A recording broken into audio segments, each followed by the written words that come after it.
la neige tombait en silence sur une avenue élégante de Lyon, ses flocons ouatés étouffant les bruits de la ville, lorsque Lucas Dubois sortit de sa réunion d'affaires tardive.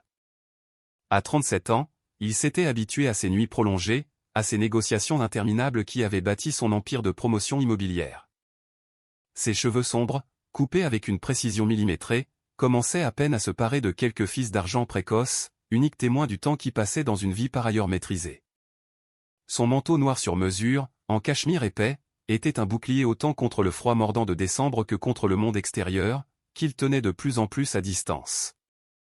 Le succès était venu tôt pour Lucas, presque trop facilement, mais il lui avait coûté quelque chose dont il commençait à peine à mesurer la perte. Une chaleur, une connexion, une spontanéité qu'aucun contrat juteux ne pouvait remplacer. Il sortait son smartphone de sa poche, le geste mécanique et 1000 fois répété pour appeler son chauffeur, quand une petite voix, à peine audible au-dessus du murmure feutré de la neige, s'éleva. « Excusez-moi, monsieur. » Lucas baissa les yeux, son esprit encore encombré par les chiffres et les clauses du dernier accord. Une petite fille se tenait sur le trottoir, ne semblant pas avoir plus de 4 ans. Elle était une tache de couleur dans le paysage monochrome de la nuit. Des boucles blonds vénitiens s'échappaient de sous un bonnet de laine usé, ses joues roses et pleines piquées par le froid. Elle portait un anorak beige qui avait connu des jours meilleurs, laissant entrevoir une robe rouge en dessous, et de petites bottes qui semblaient légèrement trop grandes pour ses pieds.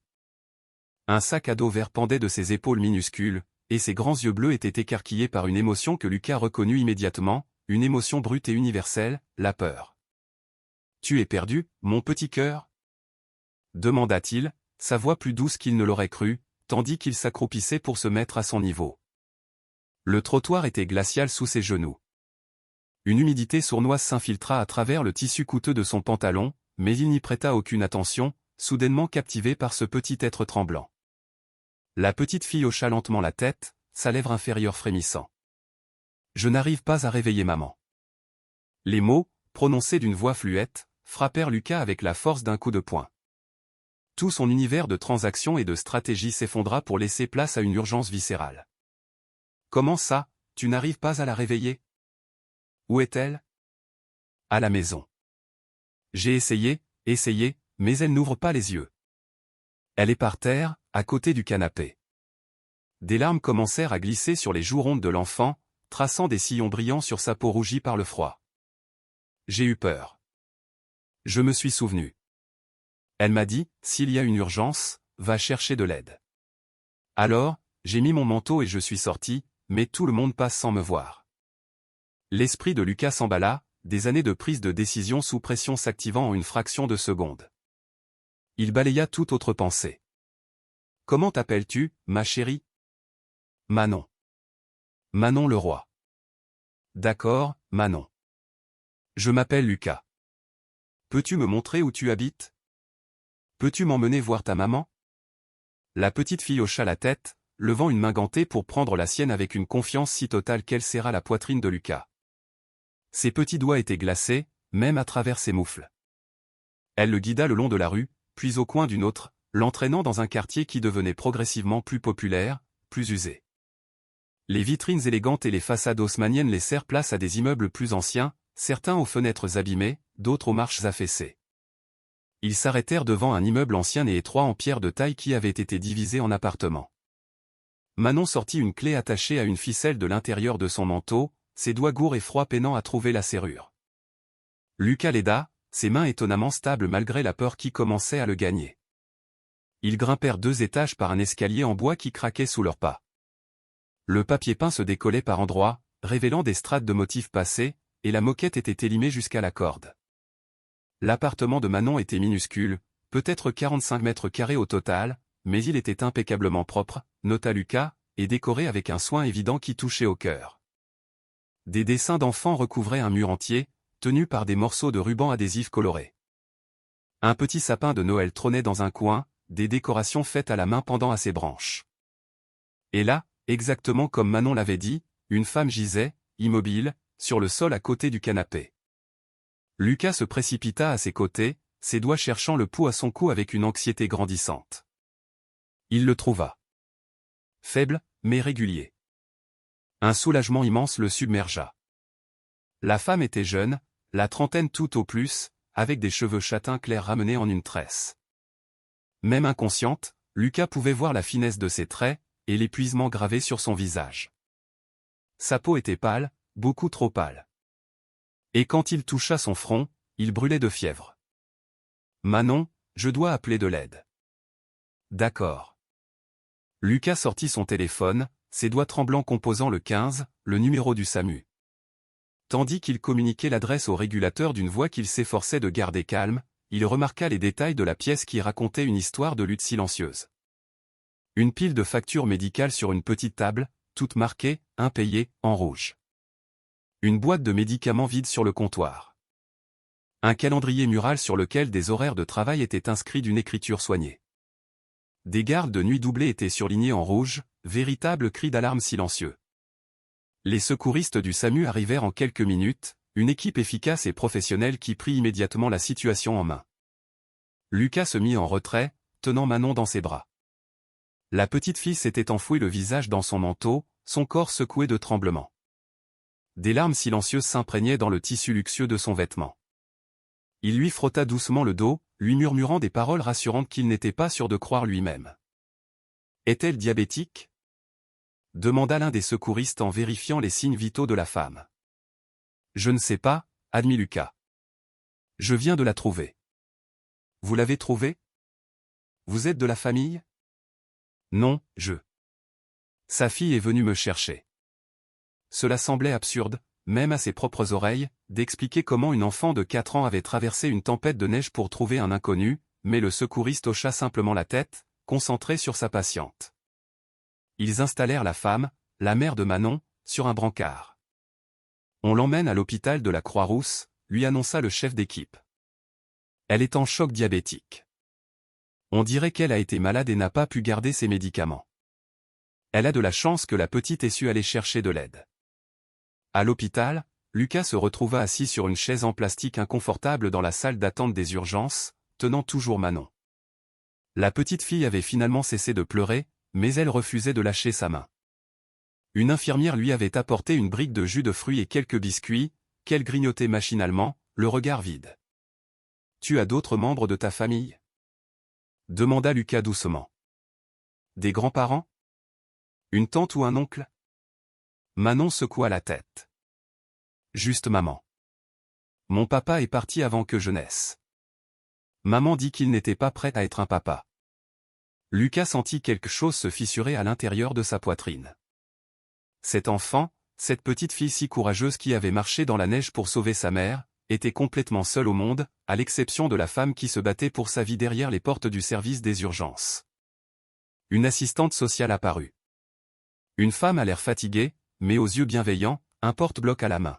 « Je suis Madame Valérie Dupont, » dit-elle doucement. « Manon, ma chérie, peux-tu me raconter ce qui s'est passé ce soir ?» Tandis que Manon racontait l'histoire de sa petite voix hésitante, Lucas en apprit davantage. Sa mère, Chloé Leroy, travaillait comme aide-soignante de nuit dans une maison de retraite à l'autre bout de la ville. Elle luttait contre une grippe depuis des jours, mais ne pouvait pas se permettre de manquer le travail. Ce soir-là, en rentrant d'une garde doublée, elle s'était effondrée. Manon avait essayé tout ce qu'elle pouvait imaginer, lui avait même apporté de l'eau et le téléphone, mais Chloé ne s'était pas réveillée. « Je vais devoir placer Manon en foyer d'accueil temporaire jusqu'à ce que sa mère se rétablisse, » dit Madame Dupont à voix basse à Lucas. « Il n'y a pas d'autre famille. »« Non. » Le mot sortit plus fort que Lucas ne l'avait prévu. Il adoucit son ton. « Je veux dire, n'y a-t-il pas une autre option ? Je pourrais. Je resterai avec elle, ou elle pourrait venir avec moi. Vous ne pouvez pas l'envoyer comme ça avec des étrangers, pas maintenant. » Les sourcils de Madame Dupont se haussèrent. « Monsieur Dubois, j'apprécie votre inquiétude, mais nous avons des procédures. Vous n'êtes pas de sa famille. Vous n'êtes même pas une connaissance. L'État a des protocoles pour ce genre de situation. Alors j'engagerai des avocats qui contesteront ces protocoles. » Lucas fut surpris par l'intensité de sa propre réaction. Cet enfant vient de sauver la vie de sa mère en étant assez courageuse pour demander de l'aide à un inconnu. Je ne la laisserai pas être traumatisée davantage en étant arrachée au seul endroit où elle se sent en sécurité, qui, en ce moment, se trouve être avec moi. L'assistante sociale l'étudia un long moment, son regard évaluant sa sincérité. Puis elle soupira. Laissez-moi passer quelques appels. 2 heures plus tard, grâce à une combinaison de la réputation de Lucas, de ses avocats travaillant d'arrache-pied et des circonstances exceptionnelles, un arrangement temporaire fut trouvé. Lucas serait le tuteur de Manon jusqu'au rétablissement de Chloé, avec des visites de contrôle quotidiennes des services sociaux. C'est très irrégulier, souligna l'assistante sociale. Mais étant donné qu'il était presque minuit et que Manon avait subi suffisamment de traumatisme pour une nuit, il ferait une exception. On peut voir maman d'abord ? Demanda Manon, sa petite voix brisant la tension. Ils furent autorisés à entrer dans la chambre de Chloé pour quelques minutes. Elle était réveillée maintenant, bien que faible, branchée à des perfusions et des moniteurs. Quand elle vit Manon, des larmes coulèrent sur son visage. « Mon bébé, je suis tellement désolée, murmura-t-elle. Tu as été si courageuse. Si courageuse. C'est Monsieur Lucas, annonça Manon. Je l'ai trouvé dans la rue et il nous a aidés. Il va s'occuper de moi jusqu'à ce que tu ailles mieux. Les yeux de Chloé rencontrèrent ceux de Lucas par-dessus la tête de sa fille. Il y vit de la gratitude, oui, mais aussi de la peur, de la honte et un amour protecteur féroce qui lui rappela sa propre mère, disparue depuis 10 ans. Je veillerai sur sa sécurité, promit Lucas tranquillement. Je l'amènerai vous voir tous les jours. Concentrez-vous sur votre rétablissement. Chloé tendit une main tremblante, et Lucas la prit. Sa poignée était faible, mais son regard était fort. Merci, murmura-t-elle. Je ne comprends pas pourquoi vous faites ça, mais merci. Lucas ne le comprenait pas entièrement lui-même. Tout ce qu'il savait, c'est que lorsque Manon avait pris sa main sur ce trottoir enneigé, quelque chose avait basculé en lui. Une partie de son cœur, longtemps en dormance, s'était réveillée. La partie qu'il avait verrouillée après que sa propre famille se soit disloquée, après s'être jeté corps et âme dans le travail pour ne plus rien ressentir. Cette nuit-là, son appartement de standing dans le 6e arrondissement de Lyon, qui lui avait toujours semblé d'un minimalisme sophistiqué, parut caverneux et froid avec une enfant de 4 ans à l'intérieur. Manon se tenait au milieu du salon, son petit sac à dos toujours sur les épaules, l'air complètement perdu. « Tu as faim ?» demanda Lucas, réalisant qu'il n'avait aucune idée de ce que mangeaient les enfants de 4 ans. Son réfrigérateur contenait des restes de plats asiatiques à emporter, quelques bières artisanales et un yaourt à la date de péremption douteuse. Manon secoua la tête. « J'ai sommeil, mais je n'ai pas mon lit. On va trouver une solution. Viens. » Il la conduisit à la chambre d'amis, décorée dans des tons de blanc et de gris austères, clairement destinée à des visiteurs adultes qui ne venaient jamais. Manon regarda le lit immense, puis se tourna vers Lucas. « Il est trop grand, dit-elle simplement. Je vais me perdre. » Lucas réfléchit un instant, puis rassembla des oreillers et des couvertures d'un placard. Sur le sol, à côté du lit, il construisit une sorte de nid, un espace plus petit et plus douillet. Manon s'y glissa avec gratitude. « Monsieur Lucas, dit-elle alors qu'il se tournait pour partir. Tu peux m'appeler Lucas. Lucas, tu veux bien rester jusqu'à ce que je m'endorme? J'ai peur dans les nouveaux endroits. » Il s'assit par terre à côté de son lit improvisé, le dos contre le mur. Manon tendit la main et prit de nouveau la sienne. Et ils restèrent ainsi dans la faible lumière provenant du couloir. « Maman me chante des chansons, dit Manon doucement. Mais je sais que tu ne les connais probablement pas. » La gorge de Lucas se serra. Sa propre mère lui chantait des chansons, il y a des années, avant que le cancer ne l'emporte. Il l'avait oublié, ou du moins, il avait essayé. « J'en connais peut-être quelques-unes, dit-il doucement, et il se mit à fredonner une vieille berceuse, les paroles qu'il ne savait pas qu'il se rappelait encore lui revenant en mémoire. Manon s'endormit en quelques minutes, sa respiration douce et régulière. Mais Lucas resta là, tenant sa petite main, regardant cette courageuse petite fille qui avait traversé une tempête de neige pour sauver sa mère. Il pensa à sa propre vie, aux forteresses de verre et d'acier qu'il avait construites autour de lui, aux années qu'il avait passées à accumuler le succès tout en perdant le contact avec tout ce qui donnait un sens à la vie.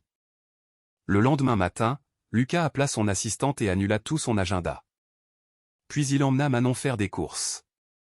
Une expérience surréaliste qui impliqua d'apprendre la taille des vêtements pour les enfants de 4 ans, les aliments qu'ils aimaient, quel type de brosse à dents rendait le brossage moins conflictuel. Manon l'aida, lui expliquant patiemment les choses comme s'il était l'enfant. Ils rendirent visite à Chloé tous les jours. Lentement, la couleur revint sur son visage, la force dans sa voix. Le médecin dit qu'elle s'était poussée à bout pendant trop longtemps, que son corps avait tout simplement lâché. Elle avait besoin de repos, d'une alimentation correcte et de prendre ses médicaments régulièrement au lieu de les rationner pour économiser de l'argent. Pendant ces visites, Lucas apprit l'histoire de Chloé. Elle était étudiante infirmière lorsqu'elle était tombée enceinte. Le père, un autre étudiant, avait disparu aussitôt.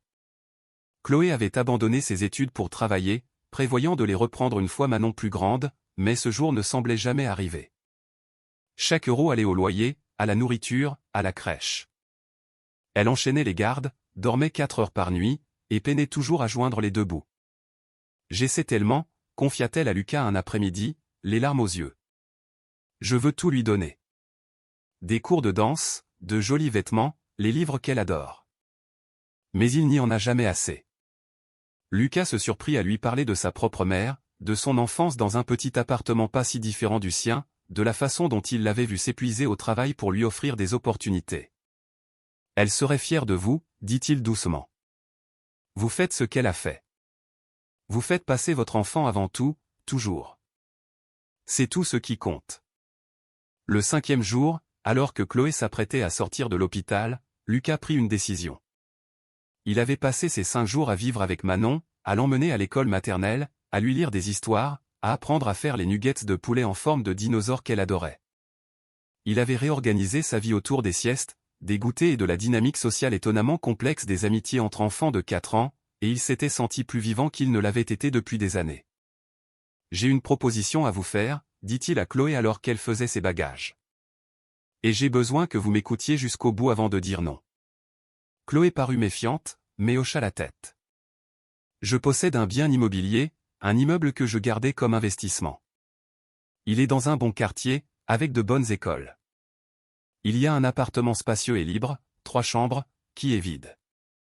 J'aimerais que vous et Manon y viviez. Sans loyer.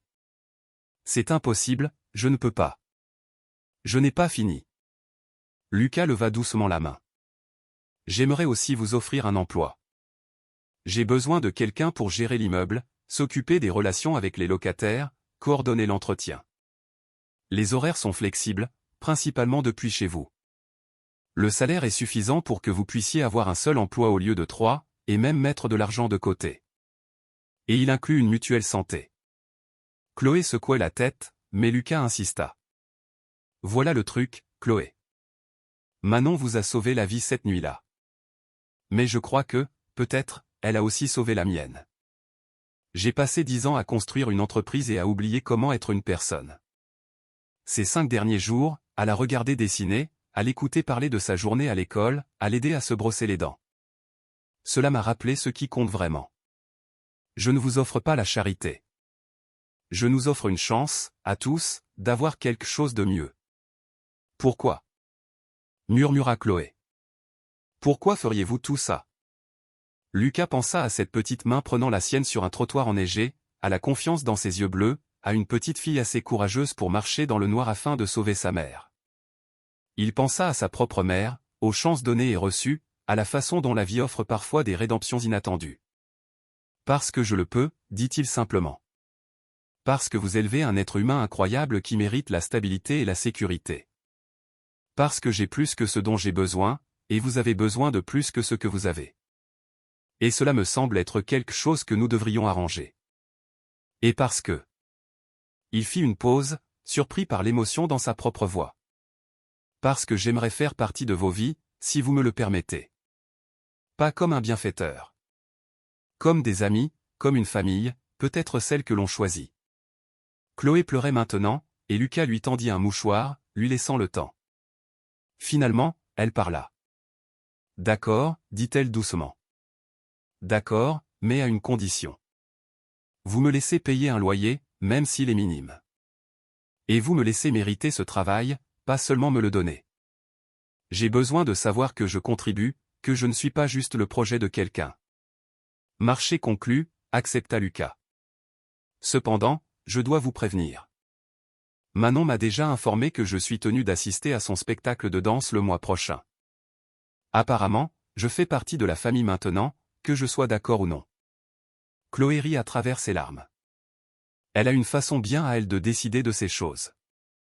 3 mois plus tard, Lucas était assis sur une chaise pliante dans le gymnase de l'école primaire du quartier, regardant des enfants de 4 ans, dans divers états de chaos contrôlé, exécuter une chorégraphie. Manon, dans un costume bleu scintillant, lui fit un signe de la main enthousiaste quand elle le repéra. À côté de lui, Chloé serra sa main. « Merci » murmura-t-elle. « Pour tout. Pour avoir été là cette nuit-là, pour t'être soucié de nous. » Lucas serra sa main en retour. « Merci à toi d'avoir élevé quelqu'un d'assez courageux pour demander de l'aide à un inconnu. De lui avoir appris que le monde peut être bon, même quand c'est difficile. » Sur la scène, Manon tourna légèrement dans la mauvaise direction, percuta une autre danseuse, puis éclata de rire et continua.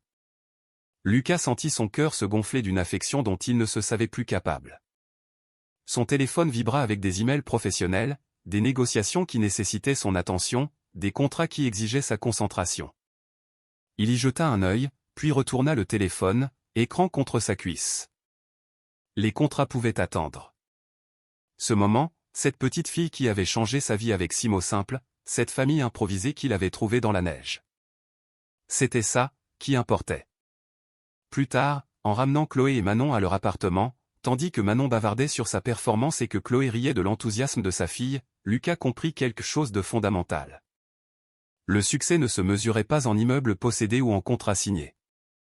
Il se mesurait en petites mains qui font confiance aux vôtres, dans le privilège d'être présent pour des miracles ordinaires, dans le choix de se montrer et de prendre soin, même lorsque ce n'est ni pratique ni attendu. « Monsieur, ma maman ne se réveille pas », avait dit Manon cette nuit enneigée. Et en demandant de l'aide, elle en avait offert. Elle avait rappelé à un homme qui avait oublié comment ressentir que les cœurs pouvaient encore s'ouvrir, que les murs pouvaient encore tomber, qu'il n'était jamais trop tard pour construire quelque chose de vrai. La neige tombait à nouveau alors qu'ils arrivaient devant l'immeuble, douce et silencieuse. Manon colla son visage à la vitre, regardant les flocons danser à la lumière des lampadaires. « C'est comme cette nuit-là, dit-elle. La nuit où je t'ai trouvé, Lucas. »« Non, mon petit cœur, dit-il doucement, croisant le regard de Chloé dans le rétroviseur. C'est la nuit où vous m'avez trouvés toutes les deux. » Et à cet instant, alors que la neige tombait, que le rire d'un enfant emplissait la voiture et qu'un avenir s'étendait devant eux, plein de jours ordinaires et d'un amour extraordinaire, Lucas Dubois comprit enfin ce que signifiait être véritablement riche.